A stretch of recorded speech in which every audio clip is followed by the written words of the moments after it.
Oke, teman-teman sekalian, kita mulai saja ya perkuliahan kita. Assalamualaikum warahmatullahi wabarakatuh. Selamat datang di pertemuan perdana perkuliahan kita di program studi teknologi pendidikan. Itu ada mata kuliah yang berjudul pengembangan sumber daya manusia ya teman-teman sekalian, dan ini sangat relevan sekali karena salah satu kompetensi yang harus kalian miliki nanti setelah lulus dari program studi teknologi pendidikan, tentu saja kalian akan ada di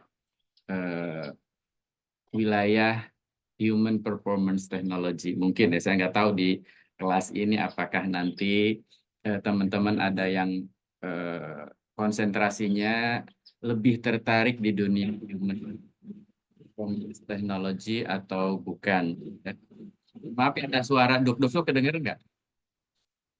Enggak ya? Oke, aman berarti ya. Oke, jadi sebagai pertemuan pertama, kita nggak perlu kenalan juga karena semester lalu kan udah ikut kuliah ya. Jadi sudah tahu perkuliahan yang akan kita laksanakan. Oke, pertama teman-teman sekalian, seperti biasa perkuliahan kita akan kita lakukan secara ini mata kuliah kita full online ya teman-teman sekalian. Jadi saya sekali lagi gambarkan nanti perkuliahan kita akan lebih bersifat sinkronius ya teman-teman sekalian. Yang tatap muka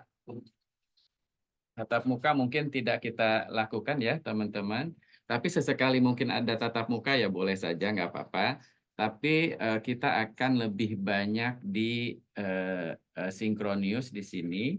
Kita seperti pertemuan sekarang ini kita di sini ya, pertemuan yang pertama ini. Kemudian nanti eh, yang asinchroniusnya itu eh, akan ikut di LMS ya sampai pertemuan terakhir. Nah, jadi di sini kita akan sama seperti biasa teman-teman sekalian. Jadi perkuliahan kita akan ada di sini. Ya, berarti di sini 24/7. 24/7 ya. Jadi setiap minggu kita ada di Asynchronous. Cuman bedanya ini kan anytime, any place, anywhere begitu ya. Teman-teman boleh di mana saja. Tapi dalam pertemuan-pertemuan tertentu, pertemuan-pertemuan tertentu tidak seluruhnya kita akan ada di sini. Bisa saja nanti ada di sini. Ya, bisa saja nanti berturut-turut kita di sini, bisa jadi. Ya. Nah, bisa jadi nanti seperti ini. Nah, nanti kita lihat proses perkembangannya sehingga nanti teman-teman akan berjalan di LMS seperti biasa. Ada beberapa topik lebih kepada assignment ya yang akan saya lakukan di LMS ini. Di samping teman-teman akan belajar materi, assignment akan di sini ya. Ada individu, ada juga project yang dilakukan oleh kelompok. Nanti kita lihat proyeknya ada berapa. Kalau nggak salah kita akan membuat ada 3 proyek dalam mata kuliah ini ya. 3 proyek untuk satu kesatuan bagaimana kita mengembangkan SDM. Jadi nanti ada 3 proyek berarti eh, timnya tetap sama ya teman-teman. Timnya tetap sama. Nah, selama masa perkuliahan di LMS ini, nanti teman-teman akan ada mentor. Mentornya belum ikut sekarang, tapi nanti akan saya lakukan ya, teman-teman sekalian. Nanti untuk di LMS, teman-teman boleh hari ini ya langsung enroll di mata kuliahnya 121 pengembangan sumber saya ya salah ya, sumber daya manusia dalam TP. Nanti ada belakangnya itu ada US-nya ya, US Anis Hairuman ya, pengampu mata kuliahnya ya, pengampu mata kuliahnya. Jadi teman-teman sudah mulai enroll hari ini ya, sehingga kita bisa segera melakukan proses pembelajaran semuanya ya, baik sinkronius maupun e-sinkronius. Agak sedikit berbeda mungkin penekanan di mata kuliah ini antara mata kuliah dengan saya, karena ada kelas lain mungkin dengan Pak Hirmana. Saya nggak tahu ya. Kita agak lebih berbeda sedikit, tapi isinya sama ya teman-teman sekalian. Cuman mungkin proyeknya lebih banyak ya. Ya nggak apa-apa, karena saya ingin lebih menekankan teman-teman nanti udah siap di pekerjaan itu, nanti siap gitu loh melakukan pengembangan SDM tuh kayak gimana gitu. Jadi kalau dari wajah-wajahnya nih kayak Akmal nih, kayaknya ini senangnya ditekin ya Mal ya. Belum tahu sih Pak. Belum Belum. tahu, tapi kalau dari rambutnya yang kusut, wajahnya yang gitu ya kayaknya kayaknya pas gitu ya. Begitu ya, Fanta ya? Cocoknya ditekin kali ya, Fanta ya? Akmal. Iya Pak, dia cocok banget ditekin Pak kalau si Oh, Akmal. oh, Fanta lo yang ngomong ya, Mal ya. Gitu ya. Awas lo kalau enggak tuh. Amelia ketawa-tawa tuh. Setuju juga kayaknya, Amel ya. Gimana, Fauzan? Cocok nggak? Cocok Pak, cocok. Akmal sama Fanta? Bukan, maksudnya Oh, Akmal Tekin cocok. Itu oh Pak. gitu, ya ya ya. Oke, siap siap. Ya, jadi tekin. Nah, saya yakin di sebagian besar dari kelas ini mungkin ada berapa orang ya, 30 atau berapa saya nggak tahu. Mudah-mudahan ya ada yang tertarik dunia teknologi kinerja dan ini akan menjadi bagian dari teman-teman ya.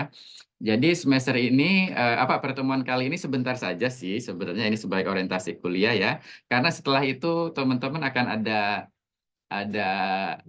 kerjaan yang menantang begitu, yang dilihat di LMS dan harus seperti apa gitu. Enjoy aja dengan saya, nanti lebih banyak kita akan melakukan case study ya, akan kita angkat kasus-kasus dan lain sebagainya, teman-teman.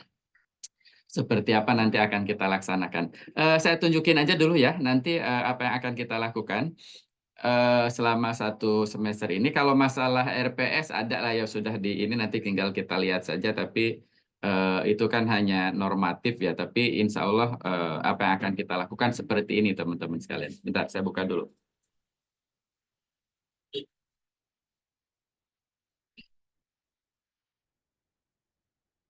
Semoga kalian tertarik. Cocok untuk teman-teman ya, mudah-mudahan ya.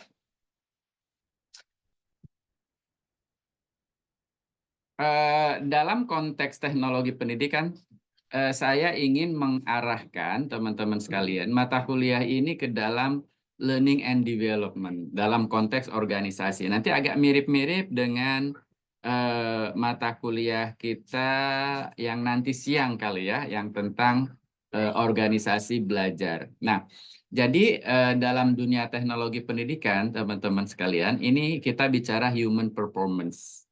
Jadi bagaimana kinerja orang ini kita improve ya. Jadi to improve human performance. Nah, improving human performance itu dalam kacamata kita itu tidak parsial. Jadi nanti harus komprehensif ya. Jadi pemecahan masalah dan lain sebagainya ini harus komprehensif. Nah, oleh karena itu proyek nanti akan teman-teman lakukan selama satu semester dengan 3 proyek ini. Sebenarnya objek daripada human resource development, salah nih, HRD development juga ya, harusnya HR development, HR development mestinya ya.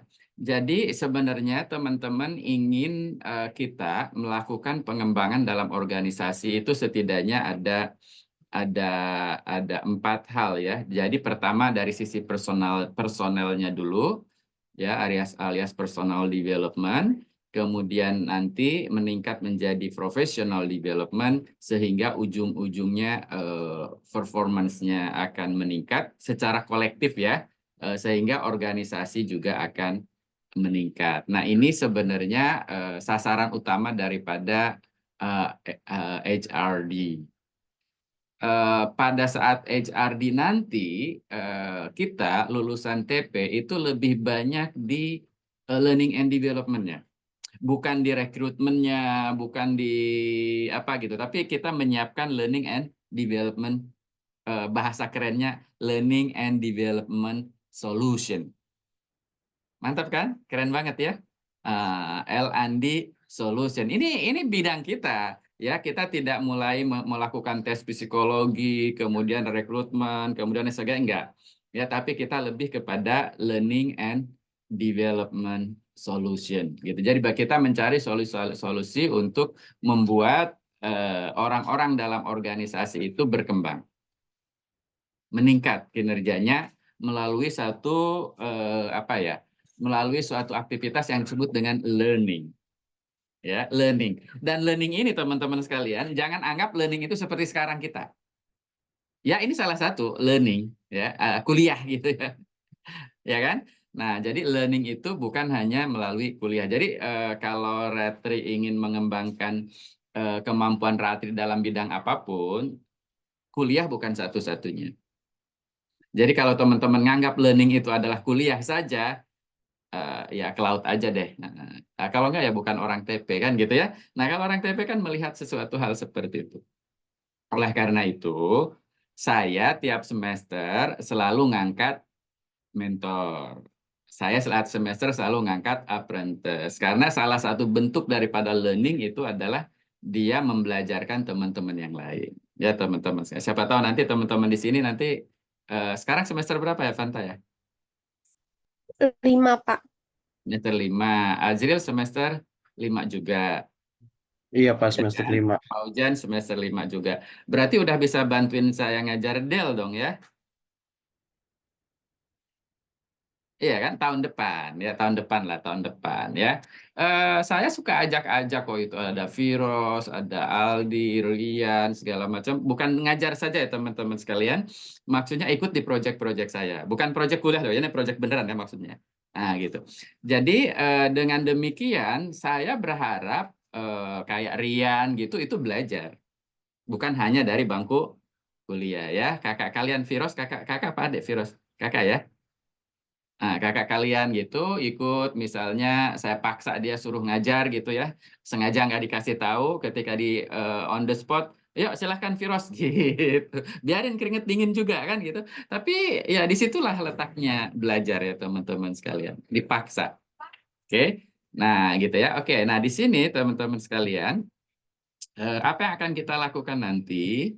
Ya, apa yang kita lakukan nanti? Ini sebenarnya sederhana ya. Learning and Development in Organization itu ada mantranya cuma 3 inilah sebenarnya. Tapi setiap langkah ini sebenarnya panjang. Isinya dalam. Cuman kita lakukan nanti. Makanya ini nanti ada 3 proyek ya. Yang pertama kita melakukan learning needs. Ya, berarti kebutuhan belajar itu harus kita jajaki, harus kita telusuri dan lain sebagainya ya. Kemudian setelah itu kita akan merancang dan mengembangkan solusinya. Mirip di Tekin lah. Ya, mirip di Tekin. Ya, jadi kita rancang kembangkan intervensinya. Kalau di Tekin lebih luas aja ya gitu ya. Kemudian baru kita lihat, kita evaluasi ada dampaknya atau tidak. Nah, 3 langkah ini sebenarnya yang akan menjadi proyek kalian.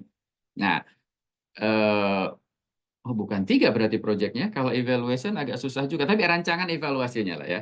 Rancangan evaluasinya. Jadi teman-teman akan melakukan needs analysis atau need assessment. Kemudian teman-teman akan coba lakukan learning solution-nya seperti apa.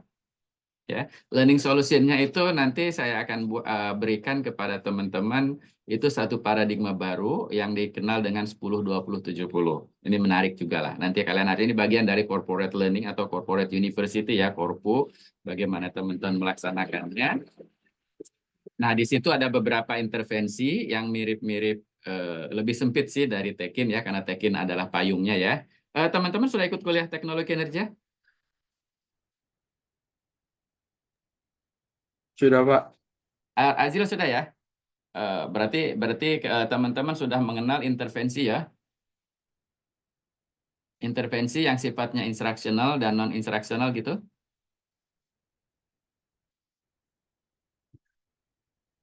Dulu Tekin dengan siapa? Pak Wes, Pak.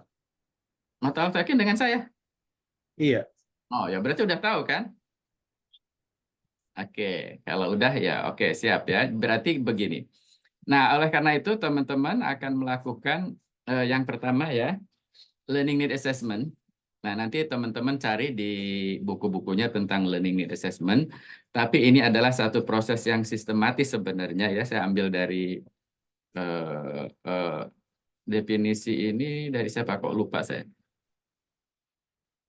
Ya, pokoknya learning assessment itu kita melakukan penelitian, teman-teman. Jadi itu proses yang sistematis ya, melakukan penelitian terhadap apa yang terjadi dalam satu organisasi yang jelas. Kita ingin lihat ya kesenjangan apa yang terjadi sehingga pada bagian mana saja yang akan kita yang akan kita tingkatkan. Sebagai contoh begini. Ini nanti 5 hal ini nanti kalian akan lakukan ya. Coba sebagai contoh, kok ke sini?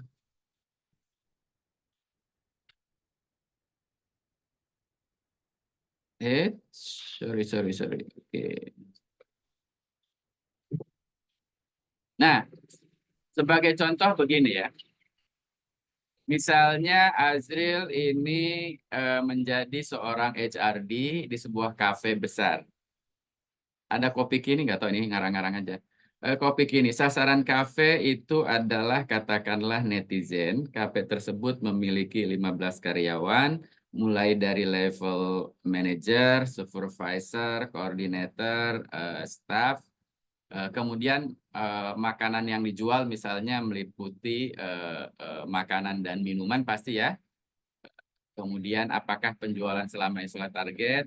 Ada tuntutan perubahan sebab mulai tren baru dalam gaya hidup shopping, gaya nongkrong, ergonomi, dan lain sebagainya. Nah, jadi untuk proyek pertama nanti, teman-teman sekalian, proyek pertama kita akan mulai di minggu ketiga, tapi mulai sekarang,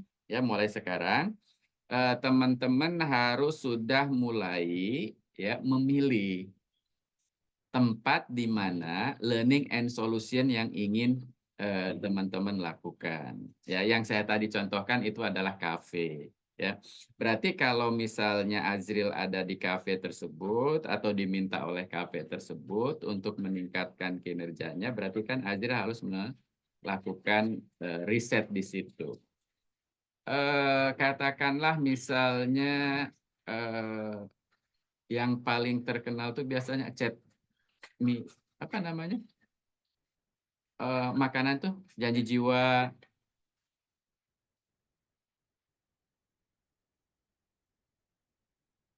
apa Ratri apa aja Mie gacoan, Pak. mie gacoan, iya mie gacoan aku nggak suka banget pedas gitu. Terus apa lagi Mel, apa lagi Mel, kamu sering nongkrong di mana Mel? Mana ya, Pak? Bajawa. Bajawa. Ya di Bogor ada Bajawa tuh ya. Bajawa itu kopinya khas dari Flores ya. Dari daerah Bajawa sana, bukan Projo. Di Bajawa itu Timur Tenggara Utara Selatan Barat Daya deh namanya, TTU. Timur Tenggara Utara ya, TTU itu ada di Bajawa ya, di Kupang. Oke, terus apa lagi? Paujan, suka di mana Jan? Kopi Nako, Pak, kopi Nako. Oh iya, Kopi Nako ya. Nah, itu Kopi Nako ya. Kopi Nako itu saya pernah ke situ sama ibu, sama istri. Suka tungak tengok sana sini nggak ada yang ubanan gitu. Jadi akhirnya malu sendiri ya. Jadi kita pergi gitu. Kira-kira gitu ya Kopi Nako. Nah, di situ mungkin ya kita anggap Kopi Nako misalnya Paujan ya. Misalnya Paujan ambil di Kopi Nako. Di Kopi Nako itu sebenarnya nggak ada masalah. Tapi yang jadi masalah adalah ketika ada satu tempat makan tertentu yang rame, ngantrinya panjang banget. Itu yang Kopi Nakonya di Jati ya. Kalau di Jati yang di Bogor itu, Jati yang Bogor itu kan di tengah-tengah pohon jati maksudnya. Itu kalau harus Sabtu Minggu saya mendingan jangan ke situ gitu. Kenapa? Karena malas orang ngantri gitu. Itu masalah teman-teman sekalian. Ya kan itu harus dilakukan solusinya. Itu masalah kinerja ya. Nah, disinilah teman-teman nanti kita minta untuk memilih ya salah satu Tapi bukan hanya terbatas kafe ya teman-teman ya. Ini mentang-mentang sering nongkrong ya karena apa? Pilihannya nanti jangan kafe, boleh yang lain. Tapi yang jelas ini ada satu organisasi yang melakukan aktivitasnya dan teman-teman coba lakukan analisis ya sehingga nanti teman-teman akan melakukan melihat permasalahan yang terjadi gitu. Kira-kira seperti itu teman-teman sekalian ya. Nah, ketika teman-teman melakukan ini nanti akan teman-teman coba perhatikan ya keterampilan apa saja yang harus ditingkatkan. Ya, kemudian teman-teman juga harus nanti coba cari tahu apakah dengan wawancara, apakah dengan kuesioner dan lain sebagainya, keterampilan-keterampilan baru apa yang harus mereka miliki. Ya, baru teman-teman lihat gap-nya. Ya, kemudian bagaimana gap itu bisa diselesaikan melalui intervensi yang sifatnya instruction. Dalam hal ini sudah spesifik ya. Kalau dalam Tekin itu kita menyelesaikannya baik instruksional maupun non instruksional itu secara paralel. Nah, kalau ini kita intervensinya yang memang intervensi learning ya. Kemudian baru implement. Saya tidak setuju dengan istilah ini. Pokoknya implement learning. Learningnya bisa training, bisa bukan ya sebenarnya di sini teman-teman sekalian ya. Oleh karena itu, coba kita lihat di sini learning and design solution-nya nanti akan saya arahkan ke 10, 20, 70. Maksudnya adalah teman-teman sekalian, yang 10 itu adalah formal learning.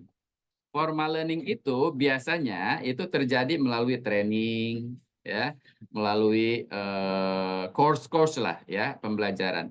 Tapi hasil penelitian menunjukkan teman-teman sekalian, kompetensi yang dimiliki oleh seseorang dari hasil belajar secara formal itu hanya 10% yang bisa diterapkan.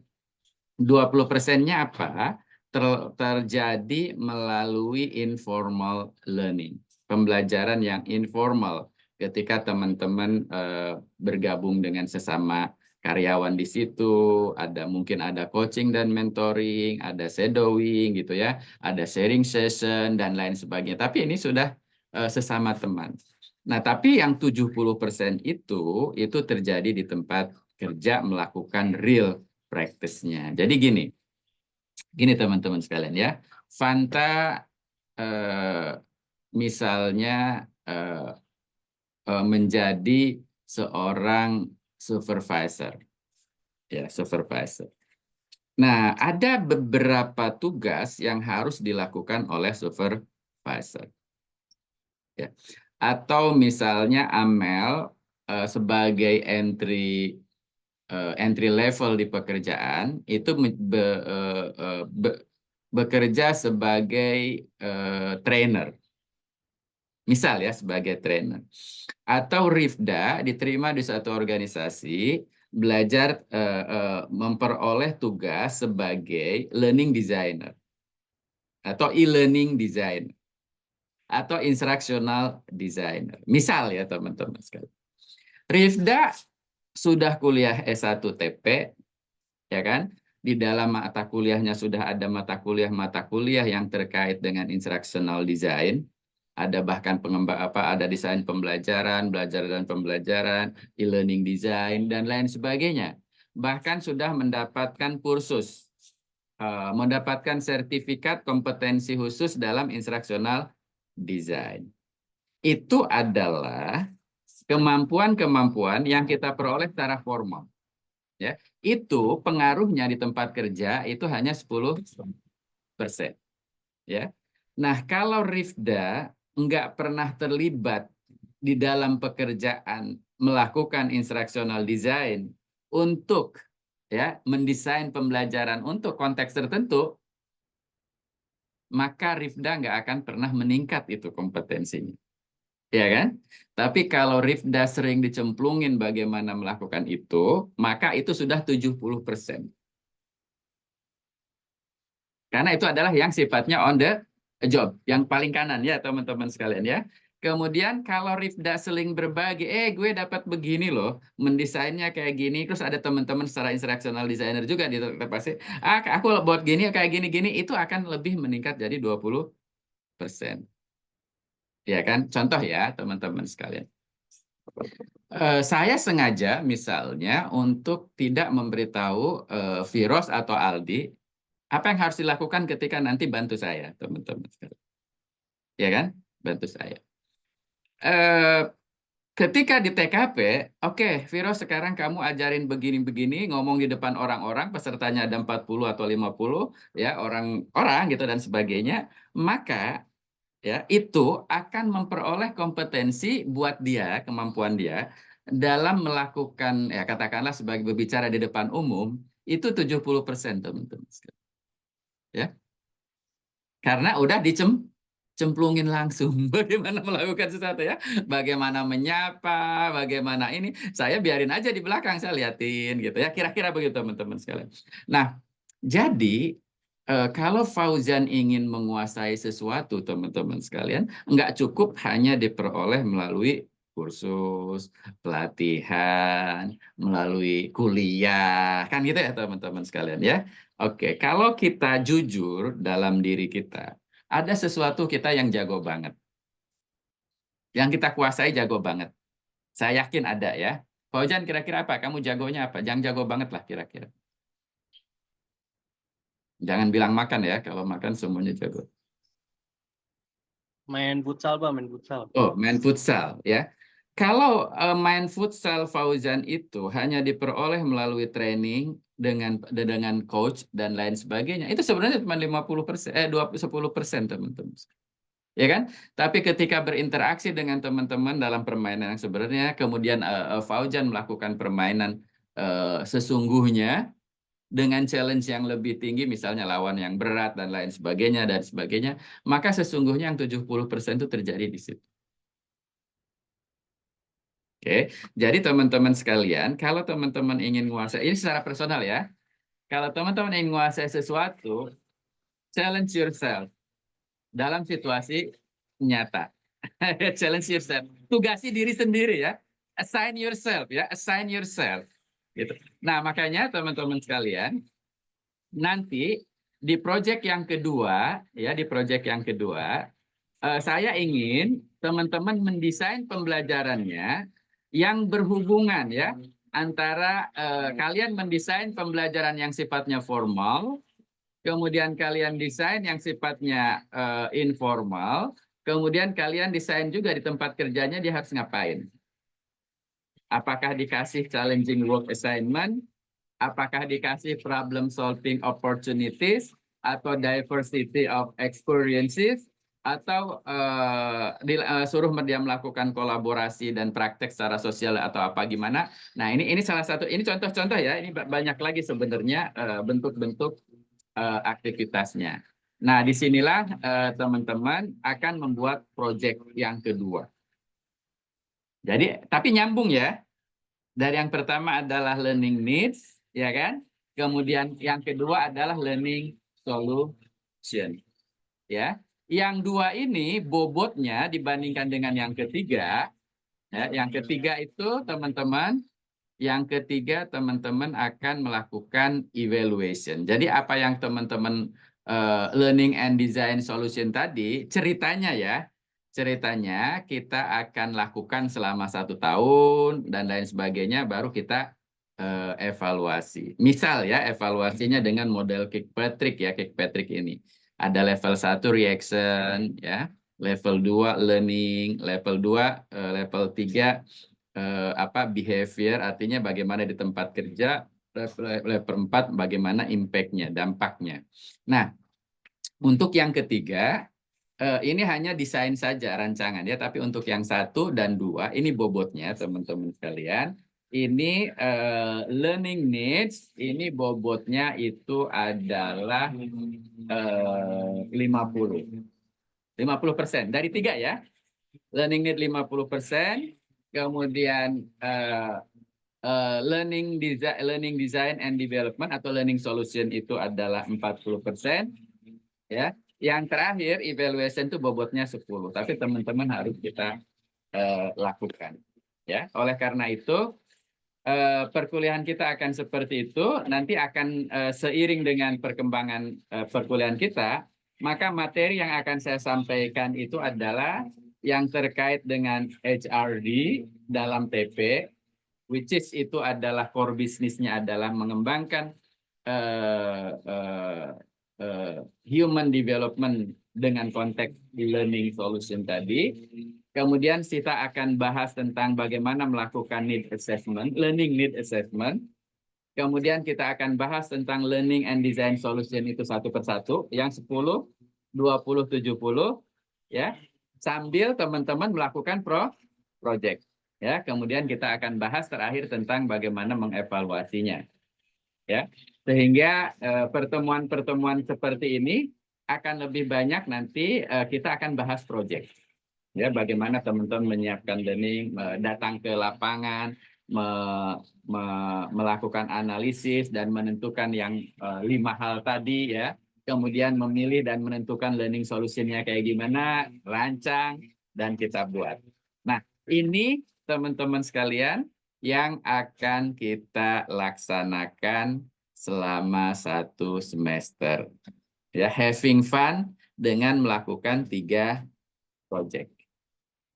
Ini yang saya desain ya teman-teman sekalian ya untuk perkuliahan kita semester ini. Silahkan teman-teman kalau ada pertanyaan, monggo. Pak, saya mau bertanya, satu kelompok berapa orang ya, Pak? Ini totalnya berapa ya? 30. 30 berarti satu kelompok ya 4 orang.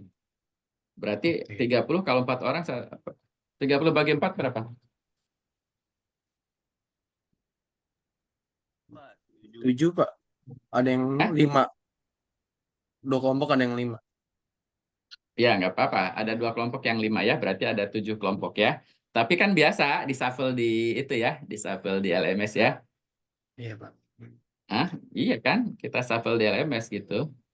Jadi jangan sampai nanti Fanta temenan sama Azril gitu, enggak. Jadi biar komputer yang milih.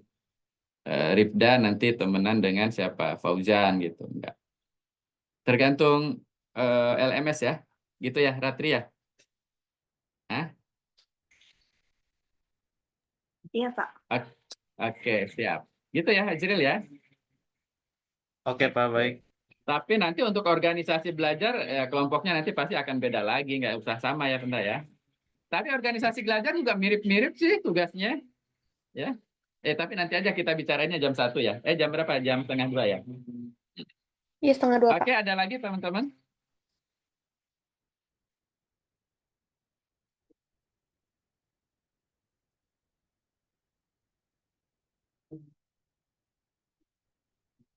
Nadia, gimana? Udah cukup jelas, Pak. Cukup? Lestari? Saya mau tanya, Pak. Itu kan yang di LMS itu ada tugas individu yang pertama ya, Pak. Itu dikerjainnya minggu ini atau gimana ya, Pak? Apa yang mana? Yang tugas individu pertama. Oh iya, nanti kan minggu ketiga kita mulai project yang pertama. Tapi ada juga individual assignment ya. Individual assignment itu nanti akan saya ingin mengukur penguasaan teman-teman terkait dengan HRD tadi. Terkait learning need assessment, terkait dengan learning solution. Minimal 2 itu saya ingin melihat penguasaan Anda tentang itu secara individu. Gitu ya, nanti digabung dengan nilai yang terkait dengan tugas yang dilakukan. Kita kan ada sekitar 16 minggu ya. Kemarin kan sudah enggak, katakanlah ada 14 minggu. Ya, untuk dipotong 2 berarti ada 12. Ya kan? Berarti project 1 kita laksanakan selama 3 minggu, project 2 selama 3, mungkin project 2 selama 4 minggu, project 3 selama 2 minggu terakhir baru kita ini kan. Kita akan lakukan seperti itu teman-teman. Nah selama proses project itu tentu saja ada presentasi proyek ya. Jadi nanti perkembangannya kayak gimana dan lain sebagainya. Gitu teman-teman sekalian.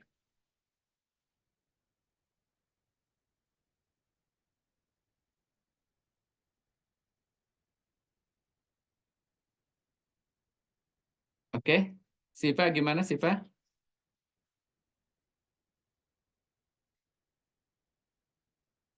Saya masih bingung Pak. Jadi intinya yang tugas individu satu itu dikerjain dari sekarang atau gimana Pak? Yang mana? Yang tugas individu Oh, individu satu yang belum ya, SDM. mulai minggu. Kalian enroll dulu ya di LMS ya. Di LMS nanti Oke kita Pak. ini. Ya, oke. Saya kira cukup dulu ya teman-teman sekalian. Be ready, mulai pikir-pikirkan, walaupun nanti kelompoknya belum dilakukan.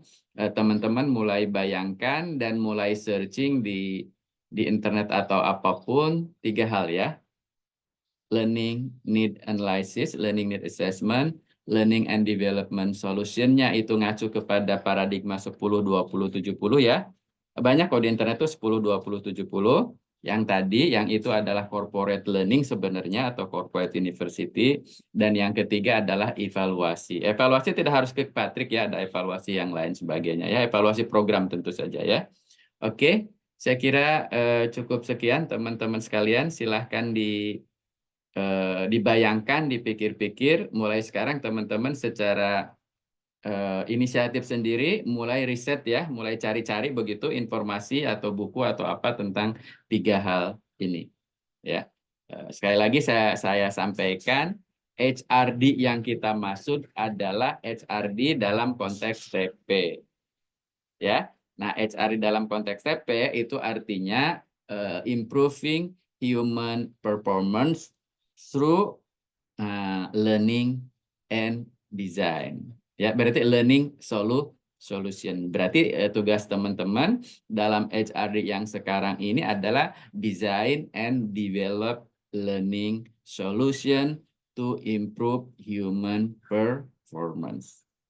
Gitu kan kesimpulannya ya, teman-teman sekalian. Oke, terima kasih. Sampai ketemu next week.